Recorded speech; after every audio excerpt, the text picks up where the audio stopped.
Hello नमस्कार जय हिंद वंदे मातरम। दोस्तों स्वागत है आप सभी का आपके अपने यूट्यूब प्लेटफॉर्म राजस्थान क्लासेस पर। आइए दोस्तों, आज की इस क्लास में हम पढ़ने वाले पीटीटी एग्ज़ाम 2020 का जो पेपर हुआ था और उसमें हिंदी का जो पेपर था, सामान्य हिंदी का, वो पेपर कैसा था, उसकी प्रकृति जानेंगे प्यारे मित्रों, और उसका लेवल जानेंगे कि भैया आखिर वो पेपर कैसा था और अपने आने वाले एग्जाम में कैसे प्रश्न देखने को हमें मिलने वाले हैं। दोस्तों हिंदी के 50 टॉप 50 क्वेश्चन हो सकता है इसी में से 2-3 क्वेश्चन बन जाए, या फिर हो सकता है ऐसे ही कुछ क्वेश्चन हमारे लिए बने। दोस्तों इसे देखना बहुत जरूरी, अगर अपन 2021 में पेपर देना चाहते हैं तो परीक्षा पेपर हल को जरूर से जरूर देखना चाहिए। आइए दोस्तों, शेयरिंग करनी है आप सभी को मिलके, और ये हूबहू पेपर ही लेकर आया हूँ, उसकी फ़ोटो लेकर आया हूँ दोस्तों, टाइप नहीं किए हैं, क्योंकि आपको भी विश्वास हो कि भैया हाँ सर लेकर आए हैं वहीं से फ़ोटो लेके। अच्छा दोस्तों, अगर मैं आपसे बात करूं, इस पेपर को दोस्तों शेयर करना है, आपको अधिक अधिक शेयर करना है, पता चले कि आपके और भी भाई बहन कितने कुछ जो कि तैयारी कर रहे हैं, है ना। और पहले ही क्वेश्चन से शुरुआत करेंगे दोस्तों। अगर आपको सही ना दिखे ना, 1-2 क्वेश्चन में दिक्कत होगी, बाकी किसी में नहीं होगी। और दोस्तों क्वालिटी को थोड़ा सा बढ़ा लीजिएगा, ठीक है। दिए गए शब्दों में से जातिवाचक संज्ञा बतानी है आपको, दिए गए शब्दों में से जातिवाचक संज्ञा बतानी है, जाति बतानी संज्ञा की दोस्तों, ठीक है। जाति क्या होता है, देखिए जो शब्द किसी व्यक्ति वस्तु या स्थान की संपूर्ण जाति का बोध कराते हैं उसे जातिवाचक कहते हैं। जैसे कि मैं आपसे बात करूं कि भाई एक बालक हो गया, कि भाई एक बालक है, तो या फिर जैसे शिशु है, तो ये क्या है, एक जाति है प्यारे मित्रों, ठीक है। तो ध्यान रखना, अच्छा क्वेश्चन। जैसे मित्रता, ये गुण हो गया, ठीक है। तो ऐसे में जो है ध्यान रखना, शिशु हो जाएगा, ये ऑप्शन लॉक हो जाएगा। नेक्स्ट क्वेश्चन आता है आपका आपकी स्क्रीन पे कि भाई चंद्रिका का अर्थ जो है नहीं है, चंद्रिका का अर्थ नहीं है प्यारे दोस्तों। चांदनी, कौमुदी, चंद्रप्रभा या कलानिधि, चंद्रिका का अर्थ नहीं है। तो दोस्तों चंद्रिका का अर्थ मतलब पर्यायवाची पूछा है, तो कलानिधि जो है ना, कलानिधि, ये चंद्रिका नहीं बल्कि चंद्रमा का पर्यायवाची है दोस्तों। कलानिधि चंद्रमा का क्या है, पर्यायवाची, बाकी सभी चंद्रिका से संबंधित है। ध्यान रखना, अच्छा क्वेश्चन है। अगला क्वेश्चन आपकी स्क्रीन पे आ जाता है, वे शब्दांश जो किसी की धातु के अंत में जुड़कर अर्थ परिवर्तन कर देते हैं वे क्या कहलाते हैं। वे शब्दांश जो किसी क्रिया की धातु के अंत में जुड़कर अर्थ परिवर्तन कर देते हैं वे क्या कहलाते हैं। प्रत्यय कहलाते हैं, या उपसर्ग कहलाते हैं, या फिर संधि कहलाती है, या फिर समास कहलाते हैं।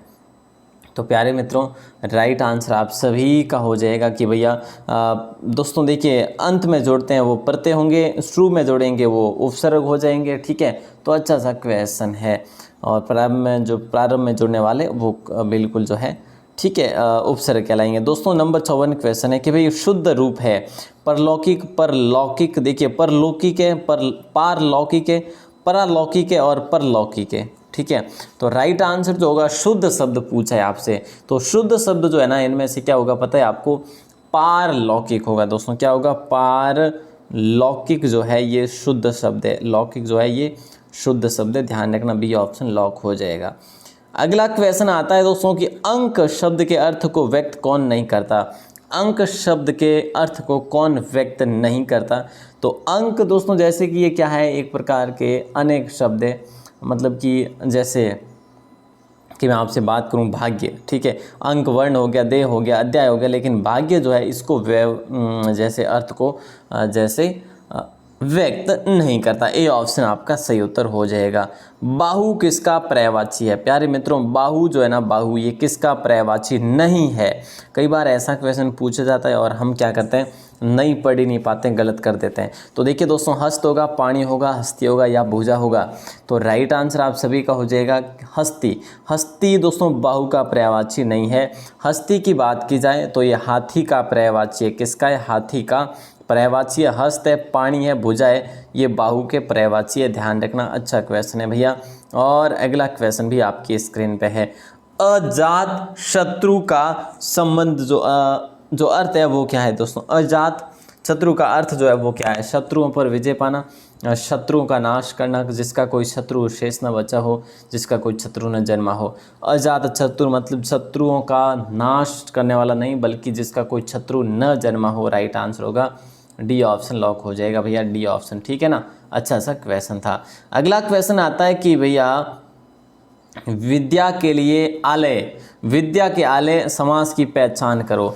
विद्या के लिए आलय मतलब कि विद्यालय, ठीक है, और विद्यालय का समास विग्रह करते हैं हम, तो विद्या के लिए आलय हो जाएगा, ठीक है। और इसमें कौन सा है, इसमें भैया संप्रदान होगा या अपादान तत्पुरुष होगा या फिर अपने करण तत्पुरुष होगा या फिर कर्म तत्पुरुष के लिए, कर्ता ने कर्म को, है ना, संप्रदान के लिए हो जाएगा दोस्तों, राइट आंसर है ना, क्या हो जाएगा, संप्रदान तत्पुरुष हो जाएगा, बिल्कुल आसान है। यह कार्य मैं स्वतः ही कर लूँगा, इस कथन में कौन सा सर्वनाम आता है। देखिए दोस्तों कौन सा स्वतः, देखिएगा यहाँ पर ध्यान देना थोड़ा सा अब से कि यह कार्य मैं स्वतः ही कर लूँगा, स्वतः ही कर लूँगा, इस कथन में स्वतः जो है ये कौन सा सर्वनाम है, ये आपसे क्वेश्चन किया जा रहा है। तो स्वतः मतलब कि निजवाचक होगा या फिर पुरुषवाचक होगा या फिर अनिश्चय वाचक होगा या फिर संबंधवाचक होगा।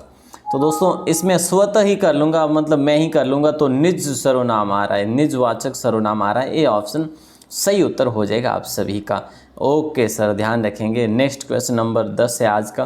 प्रस्तुत में से कौन संस्कृत उपसर्ग का उदाहरण नहीं है, इनमें से कौन सा जो है संस्कृत उपसर्ग का उदाहरण नहीं है। तो कहीं ना कहीं आप सभी जानते हैं कि सर जो अद है ना ये हिंदी का है, क्योंकि सभी में अनु, नि, सम, तो ये सारे के सारे क्या है, संस्कृत टाइप के उपसर्ग उनके उदाहरण है, ठीक है ना। ध्यान रखना, अगला क्वेश्चन आपकी स्क्रीन पे है। आपको परिश्रम करना चाहिए जिससे आप परीक्षा में पास हो जाओ, उक्त उदाहरण है। दोस्तों ये क्वेश्चन जो है ना पिछली बार मैंने सेम करवाया था और वैसा का वैसा छपा, है ना। आपको परिश्रम करना चाहिए जिससे आप परीक्षा में सफल हो जाओ, उक्त उदाहरण किसका है। तो प्यारे मित्रों ये सरल वाक्य नहीं है, ये मिश्र वाक्य हो जाएगा। राइट आंसर क्या हो जाएगा, मिश्र वाक्य है, ठीक है। और आगे बढ़ते हैं, अगले क्वेश्चन को देखते हैं दोस्तों, आइएगा नेक्स्ट की ओर चलते हैं। तो 162 नंबर आता है, प्रस्तुत में से कौन सा शब्द तत्सम नहीं है। दोस्तों क्वेश्चन लगभग जो है ना नहीं वाला ऐसा पूछा जा रहा है, कहीं ना कहीं कंफ्यूज कर रहे हैं। तो प्रस्तुत में कौन सा शब्द तत्सम नहीं है, तो दोस्तों राइट आंसर हो जाएगा जमाई। जमाई जो है ना तत्सम रूप जो इसका होता है ना वो होता है जामाता। क्या होता है, जामाता होता है या फिर जाम मात्र होता है, ठीक है। तो जमाई नहीं है। मशक, परपट, धन्य ये सारे के सारे तत्सम है, तत्सम नहीं है वो जमाई। ओके सर, पुरातन का विलोम शब्द क्या हो जाएगा। देखिए दोस्तों पुरातन का विलोम शब्द जो है ना वो क्या हो जाएगा, अद्यतन, नवीन, समीचीन या फिर सामयिक। पुरातन का विलोम शब्द जो होगा ना वो क्या हो जाएगा, राइट आंसर दोस्तों आप सभी का हो जाएगा नवीन का विलोम शब्द क्या होता है, प्राचीन होता है। पुरातन का समीचीन होगा क्या, नहीं सर अद्यतन होगा, बिल्कुल ए ऑप्शन को लॉक करेंगे। ध्यान रखना दोस्तों आपके कितने प्रश्न सही होते हैं ना। चलिएगा, सु उपसर्ग रहित शब्द है, सु उपसर्ग रहित शब्द जो है वो कौन सा है, सुकर्म, स्वागत, सरस या सुदूर। तो सही उत्तर आपका यहाँ पर हो जाएगा सरस, है ना। सु उपसर्ग रहित जो शब्द है वो हो जाएगा सरस, ठीक है। बाकी सु आगत, सुदूर, सुकर्म है हो रहे हैं आराम से। द्वितत्व या सहचर शब्दों के लिए कौन से चिन्ह का प्रयोग होता है, ये आपको बताना है। राइट आंसर उद्वर्ण, विस्मयादिवाचक, बोधक या फिर जो है योजना चिन्ह या फिर लागू। तो इसमें आपका राइट आंसर होगा क्या होगा दोस्तों, जल्दी बताइए। देखिए बहुत सा बिल्कुल जो है राइट आंसर सी ऑप्शन हो जाएगा। बहुत सारे भाई बहन बता रहे हैं तो बिल्कुल सही है। 166 में पूछा जा रहा है कौन सा शब्द विदेशी है, कौन सा शब्द जो है विदेशी है। वत्स होगा या अदालत होगा या पथ होगा या कदली होगा, कौन सा शब्द विदेशी पूछा है। तो दोस्तों विदेशी यहाँ पर अदालत जो है ये विदेशी है, बाकी सभी जो है विदेशी है तो भी कौन सी भाषा में, अरबी है, और बाकी सभी देशी शब्द है भैया, ध्यान रखना। अगला क्वेश्चन 167 में पूछा ये जा रहा है आपसे, आप बीती में समास कौन सा है। संप्रदान है आप बीती, मतलब कि आप में बीती या फिर आप पर बीती, पर या मैं पर किस में आता है, अधिकरण में आता है, बिल्कुल सर आता है। तो सी ऑप्शन। इसके लिए हमें कारक दोस्तों तत्पुरुष के लिए हमें तत्पुरुष अपने होते हैं ना समास, उसके लिए हमें ये कारक पढ़ने पड़ेंगे भैया। अगला क्वेश्चन है वर्तनी की दृष्टि से शुद्ध शब्द कौन सा है। वर्तनी की दृष्टि से शुद्ध शब्द जो है वो कौन सा है, ये आपको मिलके बता देना है। शूद्र तिथि गलत है दोस्तों, है ना। सरोजनी भी गलत है। परिरीक्षित ये भी गलत ही है ना प्यारे मित्रों, या फिर ये सही है? बोले सर ये सही है। परीक्षित ये सही है, और शूद्र ऐसे लिखा जाता है प्यारे दोस्तों, है ना। सरोजिनी लिखा जाता है प्यारे दोस्तों, सरोजनी नहीं। तिथि ऐसे लिखा जाएगा प्यारे दोस्तों, ठीक है। तो ये चीज़ें ध्यान रखनी आपको। अगला क्वेश्चन आपकी स्क्रीन पे है कि कृष्ण शब्द का तद्भव रूप क्या है? कृष्ण शब्द का तद्भव रूप क्या है? तो कृष्ण शब्द का तद्भव रूप कान्हा है दोस्तों। क्या है? कान्हा है। ध्यान रखना, अच्छा क्वेश्चन है। या फिर किशन भी लिख सकते हैं, लेकिन किशन इसमें है नहीं ऑप्शन में। प्रेरणार्थक क्रिया का उदाहरण क्या है? देखिए दोस्तों, जो प्रेरणार्थक, जहाँ पर हमें प्रेरणा के भाव दिखाई दे, वो प्रेरणार्थक क्रिया होगी। विशाल और विकास जयपुर जा रहे हैं। मोहन सोहन से पत्र लिखवाता है। माँ ने बच्चे को दूध पिलाया, वह आराम से सो रहा है। तो राइट आंसर आप सभी का बी ऑप्शन हो जाएगा। मोहन क्या कर रहा है? सोहन से पत्र लिखवाता है। बी ऑप्शन सही उत्तर हो जाएगा। हिंदी में आ स्वर को माना जाता है। हिंदी में जो है ना, आ स्वर को क्या माना जाता है? संवृत, विव्रत, पूर्ण, विस्तृत या विस्तृत? तो प्यारे मित्रों, हिंदी में आ स्वर को माना जाता है विव्रत। क्या? विव्रत। बी ऑप्शन लॉक हो जाएगा आप सभी का। नेक्स्ट क्वेश्चन आता है, जल्दी से उत्तर दे दीजिएगा कि सर्वज्ञ शब्द का सही अर्थ जो है वो कौन सा है? जो बहुत कुछ जानता है, जो सब कुछ जानता है, या जो बहुत कम जानता है, या फिर जो अध्ययनशील हो। सर्वज्ञ मतलब कि सब कुछ जानता हो, है ना, सब कुछ जानता हो। तो बी ऑप्शन आप सभी का सही उत्तर हो जाएगा। अगला क्वेश्चन है, वैशाली ने पुस्तक पढ़ी। तो भैया हम क्या कर रहे हैं भाई? हैं बिल्कुल जल्दी से उठाओ अपनी बुक और बुक को पढ़ना शुरू कर दीजिए भैया। बुक को भी पढ़िएगा मेरे दोस्तों। बुक का नाम आया तो मैं आपको बता दूं, बुक को भी समय देना प्यारे दोस्तों, अन्यथा काम बनना बहुत मुश्किल हो जाएगा। किसी के डिपेंड पर कोई काम नहीं होता, अपने आप पर विश्वास रखने से काम होता है। और जो कार्य दोस्तों देखिए खुद से किए होते हैं ना, वही है जो आखिर सक्सेस होते हैं। तो बिल्कुल प्यारे दोस्तों, राइट आंसर आप सभी का हो जाएगा कर्तव्यवाच्य, है ना। वैशाली ने पुस्तक पढ़ी, वाक्य वाच्य जो है हो गया। अगला क्वेश्चन आता है आपकी स्क्रीन पे, प्रत्यय के कितने भेद होते हैं दोस्तों? 2 4 3 या फिर 8? 2 4 8 3। प्रत्यय के दोस्तों, प्रत्यय के कितने भेद होते हैं? प्रत्यय के देख पा रहे हैं ना, प्रत्यय के कितने भेद होते हैं? तो दोस्तों प्रत्यय के आपके जो भेद होते हैं वो होते हैं 2। अब आप कहेंगे सर कौन से? एक तो कृत प्रत्यय, एक तो कृत प्रत्यय, और एक तद्धित प्रत्यय दोस्तों, ठीक है। प्रत्यय भी 2 प्रकार के होते हैं। ध्यान रखना, अच्छा क्वेश्चन था। नंबर 175 भी आपकी स्क्रीन पे थोड़ा सा बड़ा जरूर है, लेकिन इंटरेस्टिंग क्वेश्चन है।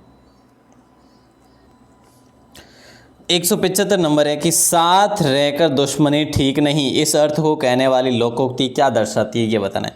जब तक जीना तब तक सीना, तू डाल डाल में पात पात, जल में रहकर मगर से बैर ठीक नहीं, नीम हकीम खतरा जान। तो प्यारे मित्रों, राइट आंसर आप सभी का हो जाएगा। बोले सर ये तो आसान क्वेश्चन है, जल में रहकर मगर से बैर नहीं, तो सी ऑप्शन लॉक हो जाएगा। उसकी सौंदर्यता अनुपम है, इस वाक्य से शुद्ध रूप है। इस वाक्य का शुद्ध रूप क्या है? उसकी सौंदर्यता अनुपम है दोस्तों। उसकी सौंदर्यता क्या है? अनुपम में। इस अनुपम में उस वाक्य का शुद्ध शब्द सही रूप जो है वो कौन सा हो जाएगा? तो प्यारे दोस्तों, इसका सही रूप जो है, उसकी सौंदर्य अनुपम गलत है, उसका सौंदर्य अनुपम साथ सही है, गलत है। ये सौंदर्य अनुपम गलत है, उसका सौंदर्य अनुपम है, केवल ऐसे। उसका सौंदर्य अनुपम है प्यारे मित्रों, सौंदर्य अनुपम है, ये सही है, ठीक है। ध्यान रखना, अच्छा क्वेश्चन, डी ऑप्शन लॉक हो जाएगा। निम्न में से अशुद्ध वाक्य इनमें से कौन सा है? निम्न में से अशुद्ध वाक्य जो है वो कौन सा है दोस्तों? ये बताना है। मैं प्रातःकाल पढ़ता हूँ, मेरे पास केवल मात्र एक मोबाइल है, यह कुआं कैसे सूख गया? साहित्य और जीवन का घनिष्ठ संबंध है। तो कहीं ना कहीं राइट आंसर क्या होगा? मेरे पास केवल मात्र एक मोबाइल है, मेरे पास केवल मात्र एक मोबाइल है। तो ये जो है गलत है दोस्तों, ठीक है। शुद्ध वाक्य क्या होगा इसका? मेरे पास केवल एक मोबाइल है, मेरे पास केवल एक मोबाइल है। तो ये तो सही है, पहले से ये भी सही है, ये भी सही है, लेकिन ये गलत है। अशुद्ध कौन सा है? बी ऑप्शन अशुद्ध है। अंत या समाप्त होना दोस्तों को दर्शाने वाला मुहावरा कौन सा है? अंत हो जाना या फिर समाप्त हो जाना, इसको अर्थाने वाला आकाश टूटना नहीं होगा, उल्टी माला नहीं, ऋण नहीं, इतिश्री होना, मतलब कि अंत हो गया, इतिश्री, है ना। ध्यान रखना। ऋण उतारना तो मतलब क्या होता है? जैसे कि उपकार करने वाले के प्रति मतलब कोई उपकार ही करना, वो ऋण उतारना हो जाता है। उल्टी माला फेरना का मतलब कि किसी का अहित करना है, किसी का गलत कर लेना, ठीक है। आकाश टूटना मतलब कि कुछ अनहोनी होना या फिर समस्या आ पड़ना, है ना। चलेगा नेक्स्ट क्वेश्चन आपकी स्क्रीन पे। आदित्य में प्रयुक्त प्रत्यय कौन सा है? आदित्य में प्रयुक्त जो प्रत्यय है ना वो कौन सा? आदित्य। और दोस्तों ये कब लगते हैं, प्रत्यय कब लगते हैं? बोले सर प्रत्यय जो है ये पीछे लगते हैं दोस्तों, है ना। अंत में प्रत्यय लगते हैं, स्टार्ट में उपसर्ग। तो प्यारे मित्र आदित्य य है ना, अदिति मूल शब्द है, यह प्रत्यय है, तो राइट आंसर क्या हो जाएगा? ए ऑप्शन हो जाएगा। अगला प्रश्न आता है, राम की दृष्टि बड़ी पतली है, इस वाक्य का शुद्ध रूप बताना है। राम की दृष्टि क्या है भैया? बड़ी पतली है, इसका शुद्ध जो है अपना रूप है वाक्य का वो बताना है। तो राम की दृष्टि जो क्या है, दृष्टि जो है बड़ी सूक्ष्म है, राइट आंसर ए ऑप्शन माना गया था। ए ऑप्शन को लॉक करेंगे, ठीक है सर। अगला क्वेश्चन आता है 183। दोस्तों पूछा ये जा रहा है कि महादेवी वर्मा हिंदी की प्रसिद्ध कवयित्री है, इस वाक्य का शुद्ध रूप क्या है? महादेवी वर्मा हिंदी की प्रसिद्ध कवयित्री लिखा है यहाँ पे, लेकिन हमें पता है कि कवयित्री लिखा जाएगा, कवयित्री लिखा जाएगा। तो दोस्तों ये किस में है? कवयित्री, ये रहा महादेवी वर्मा हिंदी की कवयित्री है, सॉरी कवयित्री, है ना। तो राइट आंसर सी ऑप्शन हो जाएगा। कवयित्री नहीं बल्कि कवयित्री लिखा जाएगा, कवयित्री। यहाँ से सही नहीं लिखा जा रहा लेकिन आपको बता दूं, ठीक है। सी ऑप्शन लॉक हो जाएगा यहाँ पर। अगला प्रश्न आता है, क्षणिक का विलोम क्या है? देखिए दोस्तों ये आसान सा क्वेश्चन है भैया। क्षणिक का विलोम जो है ना वो क्या है? शाश्वत है, पठित है, अज्ञात है या शयन है? शाश्वत, पठित या अज्ञात या फिर शयन? क्षणिक का विलोम शब्द आपसे पूछा जा रहा है। तो दोस्तों राइट आंसर आप सभी का हो जाएगा शाश्वत, है ना। ए ऑप्शन को लॉक करेंगे सारे के सारे भाई बने। अगला क्वेश्चन आता है, जिन स्वरों का उच्चारण करते समय मुख प्राय बंद सा रहता है, मतलब कि जो स्वर होते हैं और उस स्वरों का उच्चारण करते समय मुख जो है प्राय बंद रह सकता है या बंद सा ही रहता है, तो कौन सा हो जाएगा? संवृत, विव्रत, अर्ध विव्रत या अर्ध संवृत। तो प्यारे मित्रों राइट आंसर आप सभी का हो जाएगा संवृत। जैसे मैं बोलूँ ई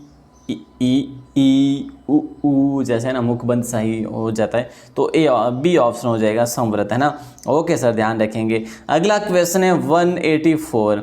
नाद के आधार पर व्यंजन के कितने वर्ग हो? 2 वर्ग कौन से होते हैं? मतलब कितने वर्ग होते हैं? 2 होते हैं नाद के आधार पर। तो दोस्तों राइट आंसर हो जाएगा अपना घोष, अघोष और सघोष, है ना। अघोष और सघोष, ए ऑप्शन को लॉक करेंगे, ठीक है। और दोस्तों अघोष क्या होता है पता है आपको? जैसे कि जहाँ पर कंपन पैदा हो वो सघोष होता है और जहाँ पर कंपन नहीं होता अघोष होता है, ठीक है। ये चीज़ भी आप ध्यान रखेंगे। अगला क्वेश्चन आ जाता है 185 आपकी स्क्रीन पे। राइट आंसर क्या हो जाएगा? ज़रा ध्यान देना कि संस्कृत शब्द में कौन सा उपसर्ग लगा है? संस्कृत शब्द में कौन सा उपसर्ग लगा है? संस, सु या फिर सम? दोस्तों राइट आंसर हो जाएगा आपका, क्या हो जाएगा? सम हो जाएगा। सम उपसर्ग एवं कृत मूल शब्द है, ठीक है। राइट आंसर हो जाएगा डी ऑप्शन, डी होगा, बिल्कुल सर डी हो जाएगा। Next question show on your screen, देखिएगा। लड़कों को कपड़े साफ करना है, इस वाक्य का शुद्ध रूप क्या है? लड़कों को क्या है? कपड़े साफ करना है, और इस वाक्य का शुद्ध रूप क्या है? लड़कों को कपड़े साफ करना है, लड़कों को कपड़ा साफ करना है, लड़कों को कपड़े साफ करने हैं, लड़के को कपड़ा साफ करने हैं, लड़के को कपड़े साफ करना है। तो दोस्तों राइट आंसर आप सभी का हो जाएगा बी ऑप्शन की लड़कों को कपड़े साफ करने हैं। अगर बहुवचन आ रहा है तो बहुवचन सभी में लगाने पड़ेंगे भैया, बी ऑप्शन लॉक हो जाएगा सभी का। अब अगला क्वेश्चन आता है, छौमासा शब्द में कौन सा समास है? और दोस्तों ये समास अपन ने पिछली बार पढ़ा था। समास की प्रश्नोत्तरी अपन अलग से ज़रूर पढ़ेंगे, उम्मीद है दोस्तों, है ना, आप सभी जुड़े रहेंगे। छौमासा का शब्द में जो है ना, छौमासा शब्द में जो कौन सा समास है? तो छौमासा में दोस्तों क्या हो जाएगा? राइट आंसर पता है? बहुब्रीहि। कैसे? बोले सर कैसे? देखिए 4 मास का समाहार, तो क्या हो जाएगा? जो छौमासा हो जाएगा वर्षा काल का जो 4 महीनों का होता है, ठीक है। और आगे बढ़ते हैं, अगले प्रश्न को देखते हैं, आइएगा। आयात का विलोम, देखिए दोस्तों 188 नंबर है। आयात का विलोम क्या हो जाएगा? तो आयात निर्यात ही होगा भैया, है ना। ये तो आसान ही क्वेश्चन है, बहुत अच्छा सा क्वेश्चन है। आंख का पर्यायवाची शब्द नहीं है, आंख का पर्यायवाची शब्द नहीं है। द्विव, अक्षी, दृग या फिर चक्षु? तो दोस्तों आप सभी को पता है कि दिव आंख का पर्यायवाची नहीं है। दिव जो है ये किसका पर्यायवाची है? बोले सर आकाश का पर्यायवाची है। किसका है? आकाश या फिर आसमान या फिर मैं कह सकता हूँ अनंत, ठीक है, तो उसका पर्यायवाची है। दृग, अक्षी और चक्षु जो किसके? आंख के पर्यायवाची शब्द है। दोस्तों ध्यान रखना। अगला क्वेश्चन आता है 190। देखिए आपसे पूछा जा रहा है निम्नलिखित में से अशुद्ध शब्द जो है वो कौन सा है? निम्नलिखित में से अशुद्ध शब्द जो है वो कौन सा है? लघुत्तर, मध्याह्न, चिन्ह या फिर वात्सल्य। तो दोस्तों राइट आंसर आप सभी का क्या होगा पता है? जो अशुद्ध शब्द है वो है लघुत्तर। लघुत्तर, ठीक है। देखिए दोस्तों इसमें अशुद्ध कैसे है कि ये कैसे लिखा जा रहा है? यहाँ पर ये लिखा जा रहा है तो देखिए डबल त लिखा जा रहा है, आधा त भी साथ में लिखा जा रहा है, लेकिन ये गलत है, ठीक है। आधा त यहाँ पर नहीं आएगा, तो दोस्तों ये गलत है। अशुद्ध शब्द बाकी छिन्ह, वात्सल्य, मध्याह्न ये सही है। दूसरे लोक से संबंधित है। दूसरे लोक से संबंधित, इहलौकिक, परलौकिक या पारलौकिक या दूरदर्शी। तो दोस्तों दूसरे लोक से संबंधित जो है वो है पारलौकिक, ठीक है। पारलौकिक दूसरे दो मतलब लोक से संबंधित है, और इसी लोक से संबंधित पूछा जाए तो इहलौकिक, है ना। तो ऐसे आपको ध्यान रखना है भैया। नेक्स्ट क्वेश्चन है लक्ष्मी का पर्यायवाची नहीं है। लक्ष्मी का पर्यायवाची नहीं है। वैदर्भी, इंदिरा, पद्मा, सिंधुजा। तो लक्ष्मी का पर्यायवाची जो नहीं है ना वो है वैदर्भी। दोस्तों कौन है? वैदर्भी। ये कृष्ण की पत्नी का नाम मतलब कि हिंदी में हम पढ़ते हैं, ठीक है। तो लक्ष्मी का पर्यायवाची नहीं है। पद्मा, इंदिरा, सिंधुजा ये तो है, वैदर्भी नहीं है। ए ऑप्शन लॉक हो जाएगा। 193 में खड़ी बोली हिंदी के किस स्वरूप से निकली? खड़ी बोली जो है हिंदी के कौन से स्वरूप से निकली? हिंदी पूर्वी हिंदी या पश्चिमी हिंदी या राजस्थानी हिंदी या फिर पहाड़ी हिंदी? खड़ी बोली जो है ना प्यारे मित्रों ये पश्चिमी हिंदी से निकलती है। बी ऑप्शन को लॉक करेंगे सभी भाई बहन, ठीक है ना। अच्छा सा क्वेश्चन है। अगला क्वेश्चन आपकी स्क्रीन पे राइट आंसर क्या हो जाएगा? जल्दी से जवाब दे दीजिएगा कि निम्नलिखित में से कौन सा संधि विच्छेद नहीं है? इनमें से कौन सा संधि विच्छेद नहीं है? तो प्यारे मित्रों राइट आंसर क्या होगा पता है आपको? कौन सा संधि विच्छेद नहीं है? संरक्षण है, संसार है, संरक्षण है, देखिए संयोग है। तो इसमें क्या हो जाएगा राइट आंसर?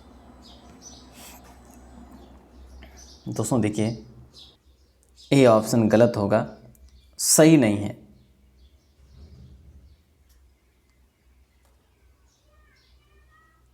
देखिए ये सही होगा, सॉरी, जो सही है ना ये हो जाएगा आपका सही। सम धन रक्षण, ये संरक्षण सही है। बाकी सम प्लस सर ये गलत है। इसका दोस्तों क्या होगा पता है? सम प्लस सार हो जाएगा। सम धन सार होगा तभी जाके ये इसका सही होगा। देखिए इसका तो संरक्षण ये आई जाएगा, है ना, सेम ही है लगभग। सम धन रक्षण, है ना, रक्षण हो जाएगा। और स का सम धन योग लिखा है, इसमें स धन योग लिखा है तो सम धन योग होगा इसका, ठीक है। तो दोस्तों इस प्रकार से सही संधि विच्छेद ए ऑप्शन था, बाकी सारे गलत ही थे। चलिए तो नेक्स्ट क्वेश्चन की ओर चलते हैं। वह जिस पर विजय प्राप्त कर ली हो, वाक्यांश का अर्थ जो है प्रकट करने वाला शब्द कौन सा है? वह जिस पर विजय प्राप्त कर ली हो, वाक्यांश का अर्थ प्रकट करने वाला जो शब्द है वो क्या हो जाएगा? तो दोस्तों राइट आंसर हो जाएगा विजित। क्या हो जाएगा? विजित हो जाएगा। जिसने विजय प्राप्त की हो वो विजयी होगा आराम से। नंबर 196। देखिए ज़रा ध्यान देना प्यारे दोस्तों कि कौन से शब्द युग्म का अर्थ भेद सही नहीं है। कौन से शब्द युग्म अर्थ का भेद सही नहीं है? हंस, देखिए हंस एक पक्षी और हंसना सही है क्या? बिल्कुल सर ये तो सही है। रथ का रति, संलग्न का प्रेम, ये सही है क्या? बिल्कुल सर ये भी सही है। आदि, देखिए दोस्तों आदि देखिए अंत प्रारंभ दे रखा है, लेकिन यहाँ पर क्या होगा पता है? अंत प्रारंभ की जगह हम करेंगे प्रारंभ और अभ्युदय। क्या प्रारंभ और अभ्युदय करेंगे तो ही सही हो जाएगा। और अंगना का अंगना होगा, स्त्री का आंगन होगा। तो देखिए दोस्तों यहाँ पर सी ऑप्शन लॉक हो जाएगा। अर्थभेद सही नहीं था। 197 आपकी स्क्रीन पे है, जल्दी से जवाब दे दीजिएगा क्या हो जाएगा। जहाँ क्रिया का फल कर्म पर पड़े उसे क्या कहते हैं? जहाँ क्रिया का फल जो है कर्म पर पड़े उसे क्या कहते हैं? तो दोस्तों अकर्मक क्रिया कहते हैं, सकर्मक क्रिया या फिर संबंध बोधक या कर्मक क्रिया। तो सकर्मक क्रिया में दोस्तों कर्म की उपस्थिति में अनिवार्य होती है, ये आप सबको पता है। तो राइट आंसर सकर्मक ही होगा। है ना, बी ऑप्शन हो जाएगा। प्रस्तुत में से कौन सा शब्द तद्भव नहीं है? प्रस्तुत में से कौन सा शब्द जो है तद्भव नहीं है? खत्री, पोखर, ग्वाला या मत्स्य?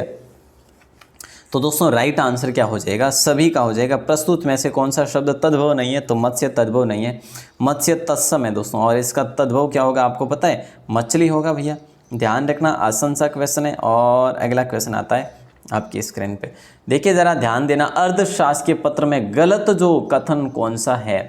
अर्धशासकीय पत्र में गलत कथन जो है वो कौन सा है? पत्र में निजता का आग्रह किया जाता है, वो गलत।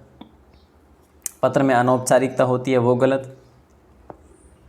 या फिर पत्र के अंत में स्वनिर्देश अधिकारी की मुद्रा होना आवश्यक, ये गलत। या प्रेषक का नाम और पदनाम लिखा होता। तो दोस्तों सी ऑप्शन ही गलत होगा आपका 3 नंबर पे। ठीक है, आगे बढ़ते हैं और अगले प्रश्न को देखते हैं। अगला क्वेश्चन है आता है दोस्तों आपकी स्क्रीन पे, और ये लास्ट क्वेश्चन है। इसका जवाब आपको बाहर आके कमेंट सेक्शन में देना है। शुद्ध शब्द जो है ना इसका क्या है? शुद्ध शब्द इसका क्या है दोस्तों? देखिए, उज्ज्वल, भौगोलिक या फिर पूजनीय या प्रशंसा, इसमें से जो शुद्ध शब्द है ना दोस्तों वो आपको बाहर आके कमेंट सेक्शन में लिखना है। अगर अशुद्ध दोस्तों अगर है तो उसको भी शुद्ध कैसे लिखा जाएगा इनमें से सभी को, तो भी आपको बाहर आके कमेंट सेक्शन में लिखना है। आज की क्लास दोस्तों मैंने आपको ये जो दी है ना, ये कहीं ना कहीं जो आपको ऐसा लगा होगा कि सर ने टाइप नहीं किया, दोस्तों टाइप नहीं किए क्योंकि यहाँ पर आपको भी लगे कि हाँ पिछले क्वेश्चन है, फ़ोटो लेकर ही आया हूँ ओनली। ठीक है, और इस जैसे कि अपनी बात करें तो दोस्तों स्कैन करके ही लेकर आया हूं। और दोस्तों क्लास कैसी लगी ज़रूर बताएं कमेंट सेक्शन में बाहर आके। और यहाँ पर आपके कितने प्रश्न सही हो रहे हैं इन 50 में से, तो ये भी आपको ज़रूर बताना है, क्योंकि आपको सबसे पहले देखना ज़रूरी है कि कैसे कैसे प्रश्न एग्ज़ाम में पूछे जाते हैं। ओके साहब, बहुत बहुत धन्यवाद, बहुत बहुत आभार। शेयरिंग किया करो यारों, जो भी भाई बहनें पीटीटी और बीएसटीसी की या फिर वनपाल वन रक्षक की तैयारी करते हैं उनको शेयर करो आपकी अपनी क्लासेस, जिससे कि उनको भी फ़ायदा हो सके। बहुत बहुत धन्यवाद, बहुत बहुत आभार। अगर आप पहली बार हो राजस्थान क्लासेस पे, तो भैया सुबह 9 बजे क्लास होती है, उसके बाद 12 बजे क्लास होती है, उसके बाद आपकी 5 बजे जो क्लास होती है, उसके बाद रात को 9 बजे होती है। तो ज़रूर से ज़रूर सब्सक्राइब करके बेल प्रेस ज़रूर दबा दीजिएगा। बहुत बहुत आभार।